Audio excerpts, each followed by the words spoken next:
While my mother, Joy Poulet, is no longer with us, her spirit and the impact she made at Opelousas General will live on for many generations to come. She began her career serving in the Army Nursing Corps. In 1959, when Opelousas General was merely 2 years old, my mother moved back to raise her family.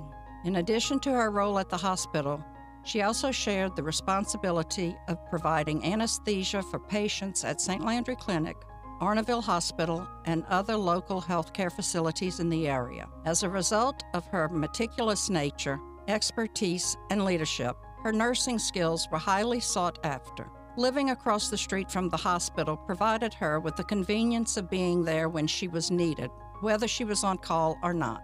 In addition to her vigorous work schedule, she managed to stay incredibly involved in the community by volunteering with Girl Scouts, Council of Catholic Nurses, Opelousas Cerebral Palsy Clinic, and numerous other local organizations. My mother was a teacher and a mentor to young nurses at Opelousas General and was instrumental in helping them to advance their careers. She thought of her colleagues as family and treated them as such.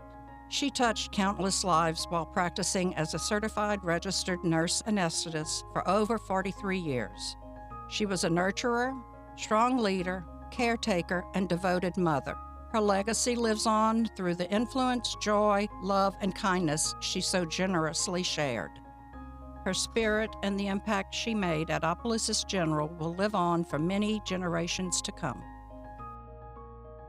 Miss Joy Poulet was one of the warmest, friendliest, most enthusiastic healthcare providers I ever saw. Everyone knew Joy in town. Everyone knew her.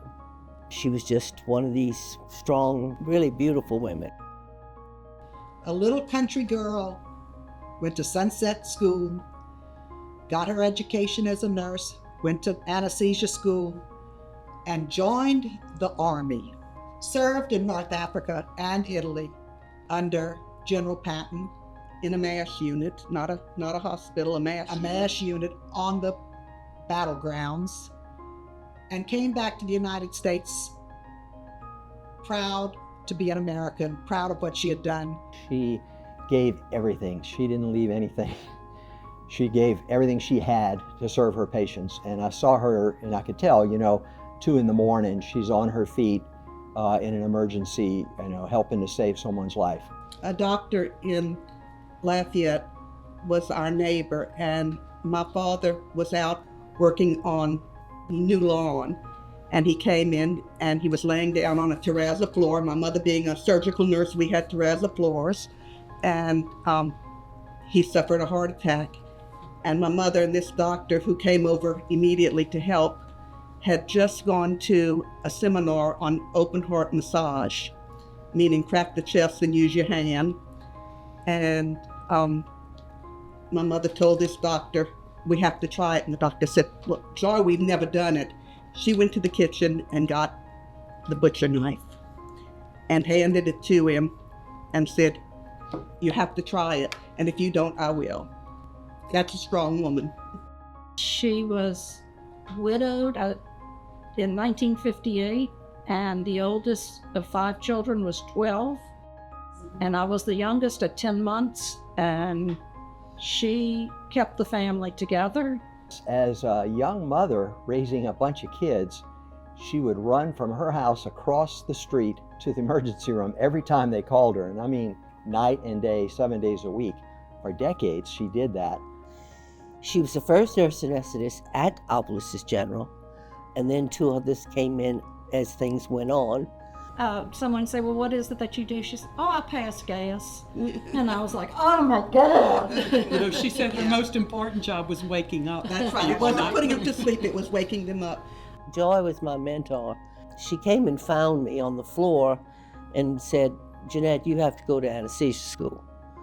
Well, I said, I never thought about that, but I said, I'll look into it. She said, no, you have to go. And she really was the one that pushed me to go into anesthesia. Whenever there was an especially difficult case, they called in Joy. Before the days of pagers or Cell phones. they'd send the police to get her. from wherever she was, and we'd have to trail out with the police. And you didn't have to explain too often to your friends that no, she wasn't being arrested. Even in Mass, a policeman would come up the center aisle and tap her on the shoulder, and she would Sneak out.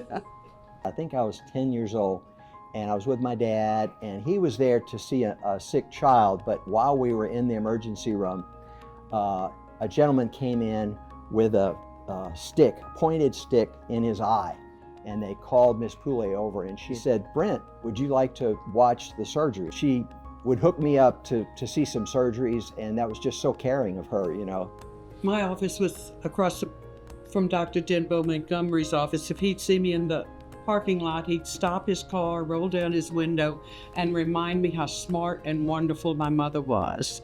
Still, when I'm shopping or something, and the older people will come up and they'll say, "Your mother meant so much to me when such and such was in the hospital, or when we were having this surgery, and your mother, I remember your mother." And that's what she gave. She gave this community memories